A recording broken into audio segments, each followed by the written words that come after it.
할렐루야. 말씀 온 예배, 오늘 느헤미야 1장 나눔의 시간 갖겠습니다. 느헤미야의 기도, 역사의 시작이란 제목으로 해서 느헤미야 1장을 보겠습니다. 오늘 특별히 1장 1절에서 6절까지의 말씀을 함께 읽음으로 시작하겠습니다.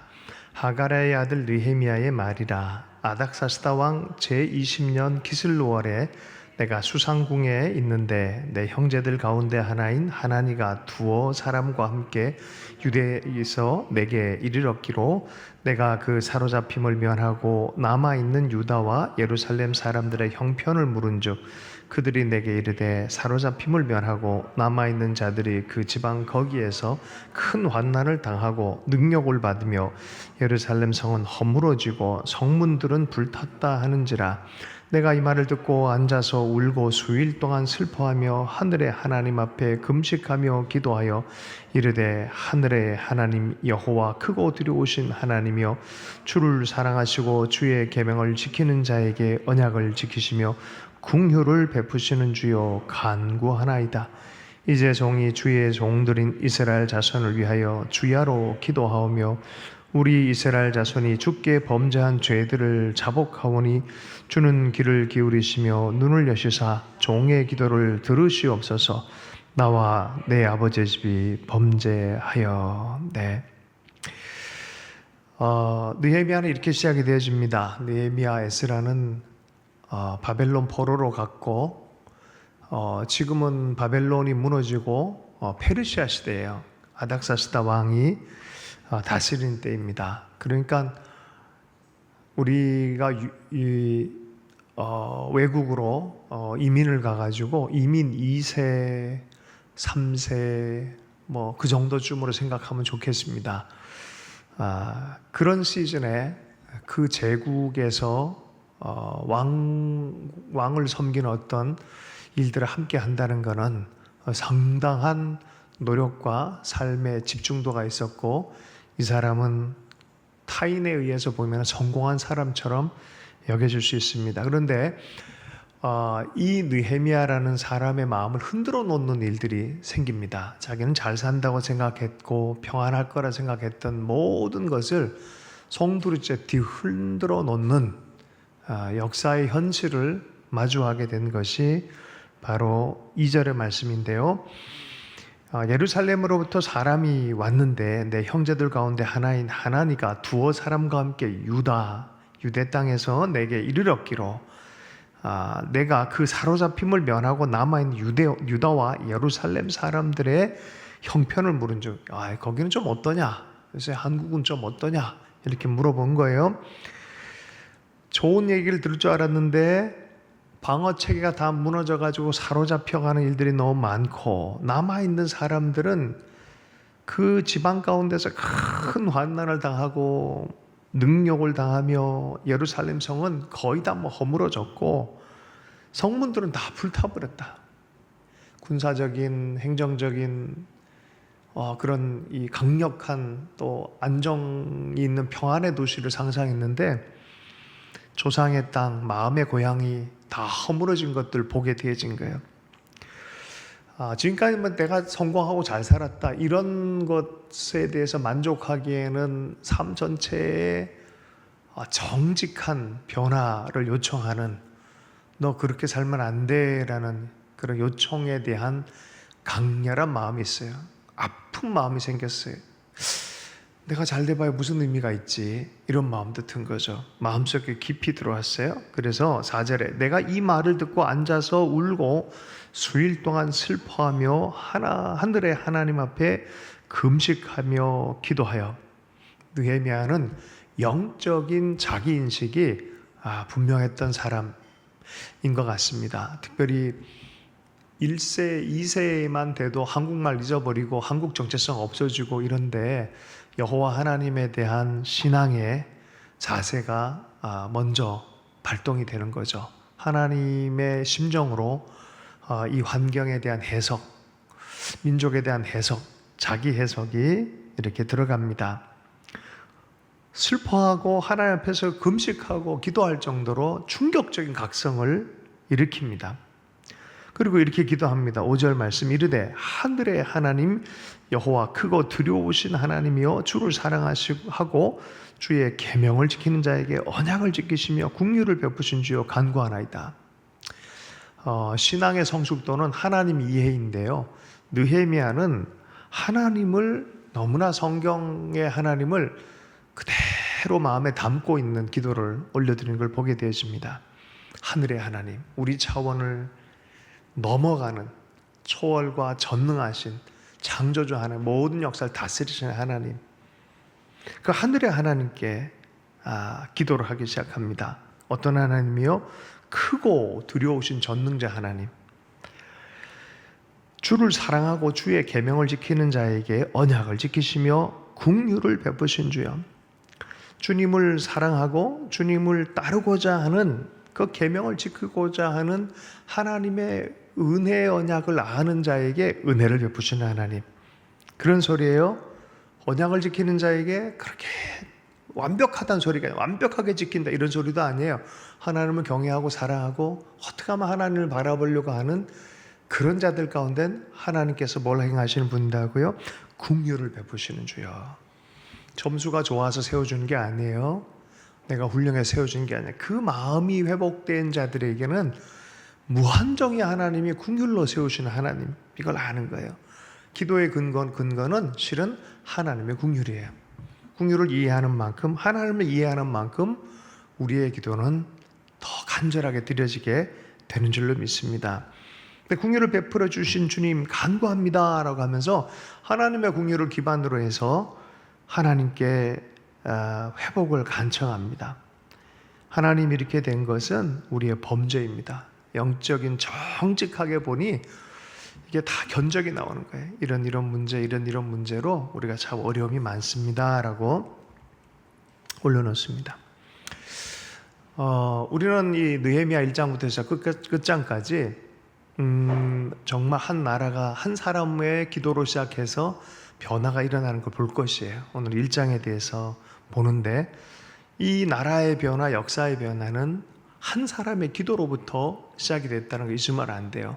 많은 위대한 일들이 위대한 사람에 의해서 위대한 방식으로 될 거라 착각하는데, 성경의 역사는 은혜를 아는 한 사람이 작은 한 일로 한 걸음의 순종으로 시작합니다.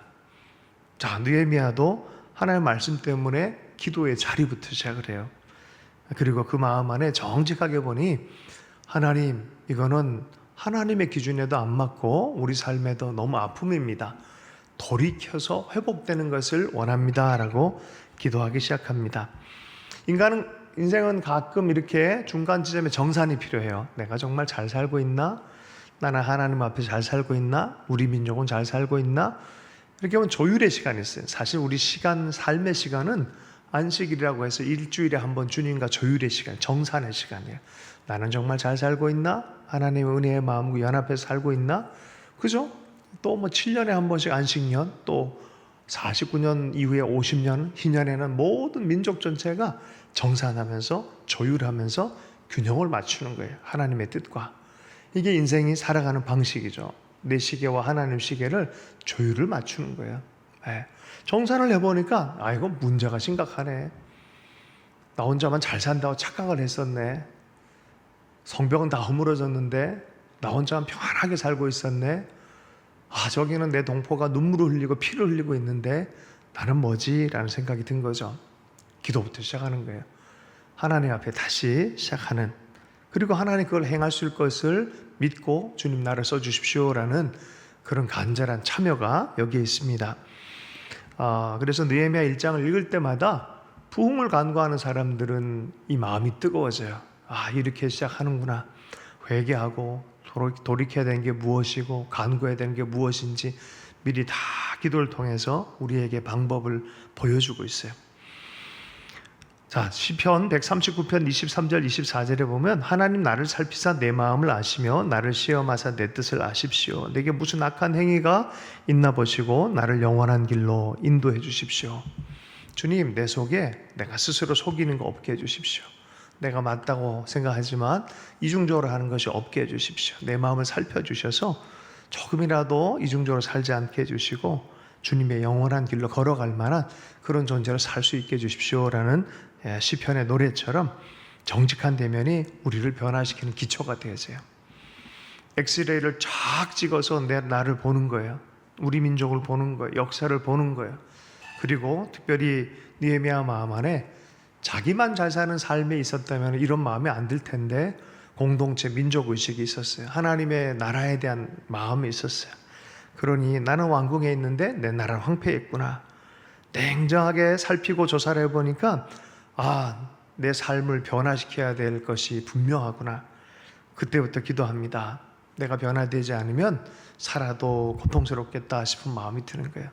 변화시켜서 변화하는 그런 삶으로 우리 가는 것에 대한 간절한 마음이 생깁니다. 여러분, 인생은 최선을 다해서 사는 거예요. 인생이 쉽다고 생각하고 쉽고 편한 길만 자꾸 가다 보면은 행복해지지가 않아요. 도리어 나에게 허락되어진 삶의 짐들, 나에게 허락되어질 대가 지불들, 이런 것들 마땅히 지기로 결정할 때 비로소 보람이 생기는 거예요. 아이도 양육하기 위해서 애쓰고 수고한 만큼 보람이 생기는 것처럼 갈라디아서 6장 4절 5절의 말씀에 이렇게 메시지 성경이 이렇게 얘기합니다. 여러분은 자신이 어떤 사람이며 여러분에게 맡겨진 일이 무엇인지 조심스럽게 살핀 다음에 그 일에 몰두하십시오. 우쭐대지 마십시오. 남과 비교하지 마십시오. 여러분은 저마다 창조적으로 최선의 삶을 살아야 할 책임이 있습니다. 이 메시지 성경에 간혹 이렇게 홈런을 치는 문장들이 있어요. 이 종교적인 수사로 들리지 않고 내가 내 삶에 정직하게 대면하도록 우리가 쉬운 언어로 번역을 잘 해놨어요. 다시 한번 읽어줄게요. 느헤미야가 이걸 깨달아요. 이건 내가 해야 되는 건데, 내가 지금 해야 되는 건데 라는 의식이, 사명의식이 생기는 거예요. 갈라디아서 6장 44절과 5절입니다. 여러분은 자신이 어떤 사람이며 여러분에게 맡겨진 일이 무엇인지 조심스럽게 살핀 다음에, 조심스럽게 나는 어디로 부름받느냐 무엇인지 조심히 살핀 다음에 찾았어. 그래, 이 길이구나. 적어도 알았어. 그 일에 몰두하십시오. 우쭐대지 마십시오. 남과 비교해서 의미를 찾는 거 아니에요. 그건 내 길이니까 내 길로 가는 거예요. 나만큼 살아내는 거예요. 나의 부름만큼 살아가는 거예요. 남과 비교하지 마십시오. 여러분은 저마다 창조적으로 최선의 삶을 살아야 할 책임이 있습니다. 느헤미야가 저 성벽은 내 몫이구나, 내가 해야 될 것이구나라는 것이 마음에 왔습니다. 자기의 삶의 일체는 소명을 가지고 내면의 가치, 동기, 이런 모든 부분이 정직하게 하나님 앞에 면밀한 조사를 이후에 자기의 약점, 하나님께 간구해야 될 것, 잘못 살았던 방향의 수정, 이런 것들을 포함해서 기도를 올려놓는 것이죠. 자기를 살피면서 간절한 기도합니다. 보통 사람이 이랬을 거예요. 저거 누가 무너뜨렸어? 도대체 저 인간들은 뭐야? 예루살렘에 있는 지도자들 뭐 하는 짓이야 도대체? 이랬을 거예요. 많은 사람이 인생을 비난하고 욕하고 탓을 대면서 시간을 다 허비해버립니다.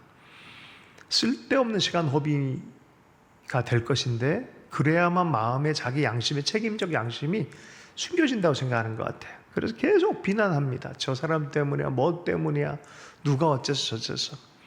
책임을 지는 사람은 그렇게 비난할 시간 자체가 없습니다. 비교할 시간도 없어요. 마음을 그런 곳에 쓸만한 에너지 자체가 없어요. 요한복음 21장 20절 이후에 보면은 사도 베드로가 요한과의 삶에 대한 비교의식으로 쟤는 어떻게 됩니까? 라고 했을 때 예수님이 뭐라고 말씀했습니까? None of your business. 네 일이나 해. 너에 대해서만 집중해 라고 말한 거예요. 내게 무슨 상관이냐? 너는 나를 따르라. 너에게 해당된 나의 뜻만 밝혀서 가라는 거예요. 느헤미야는 하나님이 자기에게 주신 임무가 민족을 향한 임무라고 부음을 받아버린 거예요. 그리고 이제는 페르시아 내에서 해야 될 일보다는 이 일이 우선성이라는 걸 알아버렸기 때문에 왕을 설득할 용기도 생겨요. 이게 하나님 뜻이라고 믿었기 때문에. 그 다음부터 기도하기 시작합니다. 간절하게 기도합니다. 간절하게 기도하고 회개하고 하는 그 시간 자체가 정직하게 자기의 모습을 대면하는 시간이고 민족의 얼굴을 대면하는 시간이에요. 그게 정직하게 조사가 일어나야 분명한 걸음을 걸을 수 있는 거예요. 하나님, 우리가 죄를 범했습니다. 우리가 하나님을 떠났습니다. 외형으로만 하는 것처럼 생각했습니다. 우린 잘 살고 있고 잘 믿고 있다고 생각했는데 아니었습니다, 하나님. 그러면서 확증 편향적, 또 믿고 싶은 걸 보고 하는, 이렇게 그냥 좋은 것만 보고 좋은 식으로만 해석하려고 했는데 그 모든 것이 하나님의 눈 안에서 증언자의 입술로 보이기 시작했는데, 허물어진 예루살렘, 허물어진 예루살렘, 이게 보인 거죠. 기도해야 돼요. 다행히 이 느헤미야의 마음 안에는 하나님이 어떤 분이라는 긍정적 대상관계가 하나님과 깊이 있었어요. 성경 읽어보면 하나님이 어떤 분인지에 대한 절대적 믿음의 사람이었어요. 하나님이 다시 시작하실 수 있다라는 것을 믿는 사람이었고, 환경마저도 변화시키는 것을 할 수 있는 사람이에요. 절망의 사람이 절망의 사람을 동감할 수는 있어도 끄집어내지 못해요. 절망의 사람은 희망의 사람이 끄집어내는 거예요. 예수 그리스도의 희망으로 절망의 사람들은 구원받는 거예요. 연약하고 묶여있는 사람들은 서로를 동감해 줄 수는 있어요. 그러나 끄집어내는 거는 빛이 있어야 돼요. 빛이 있어야 돼요. 내면 안에 빛이 나오는 거죠. 오늘도 그런 얘기를 했는데, 유홍준 씨의 인용문에 대해서, 사랑하면 알게 되고 알면 보이나니 보인 후에 보인 것은 그 이전 것과 같지 아니하리라. 완전히 사랑의 눈으로 해석 자체가 다르고 존재에 대한 다가옴 자체가 다른 사람이 되어 있는 거예요.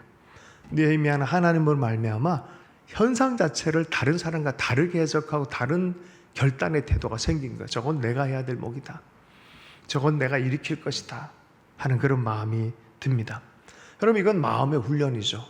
마음이 변혁되어진 훈련을 하는 것이죠. 여러분, 강가에 가보면은 연어가 많이 있는 곳에는 정말 계절이 되면 연어가 얼마나 많은지 몰라요.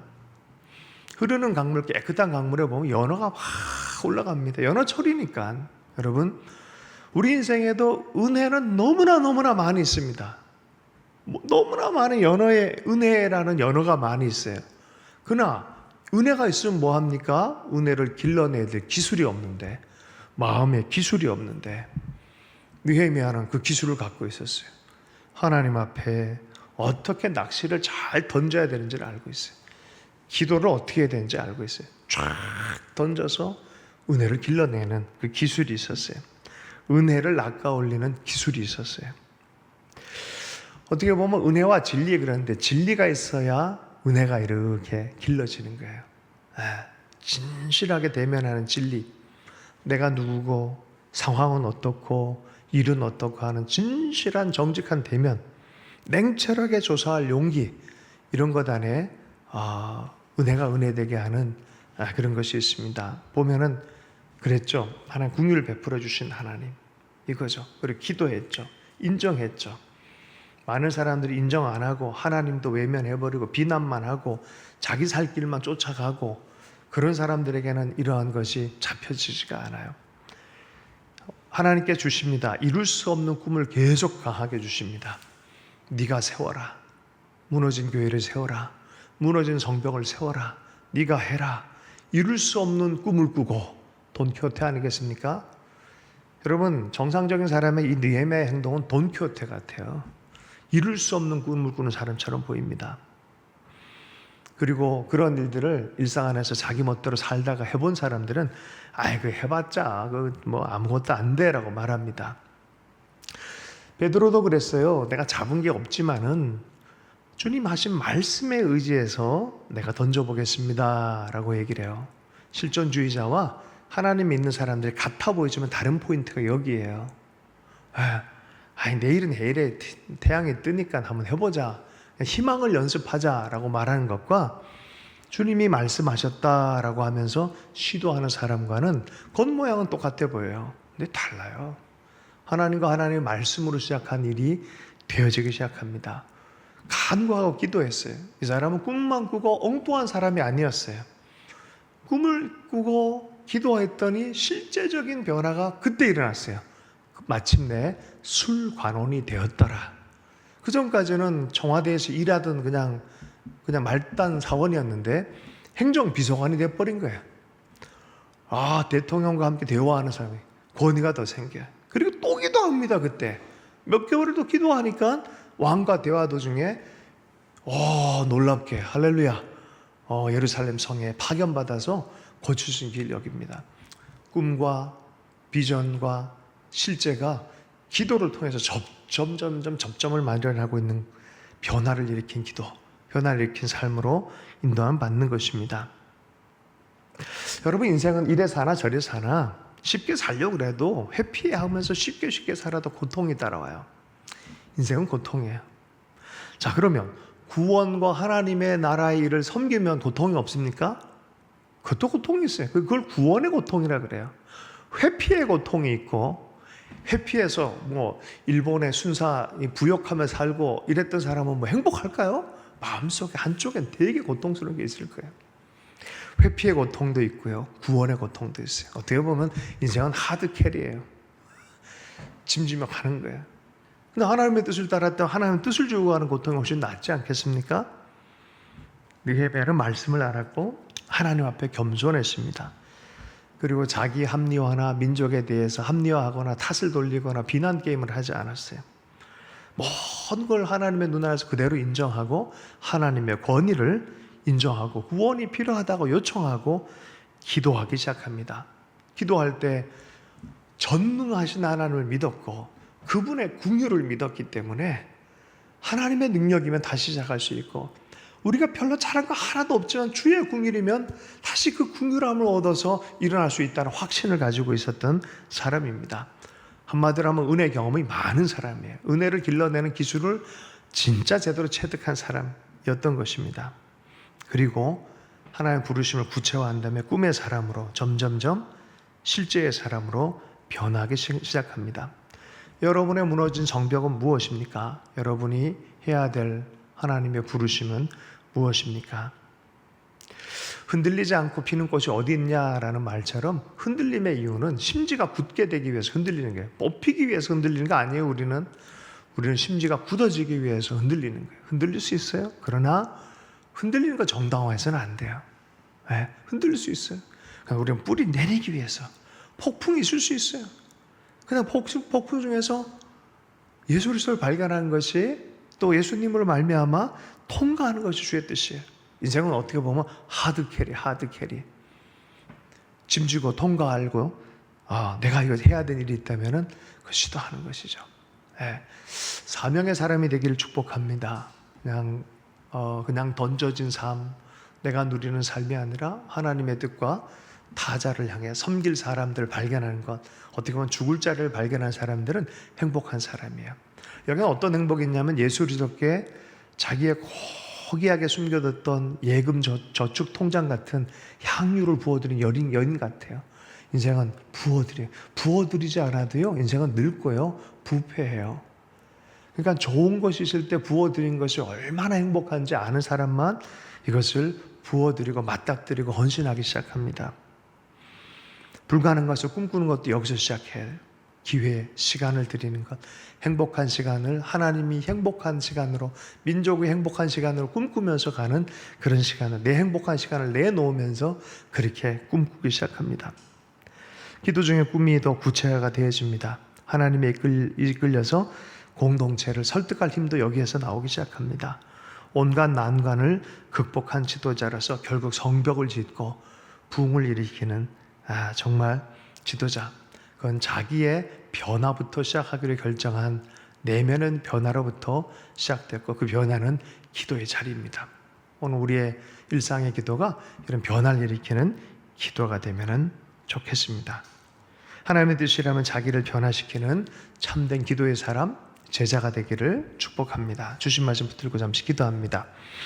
하나님, 주님의 뜻을 따라 우리를 변화시키는 기도의 사람이 되게 하시고, 주님 주신 소명을 따라 한 걸음 한 걸음 걸어가는 구체화시키는, 하나님 역사를 변화시키는 기도에 동참하며 소명에 동참하는 제자가 될 수 있도록 은혜 허락하여 주옵소서. 예수님 이름 축복하며 기도했습니다.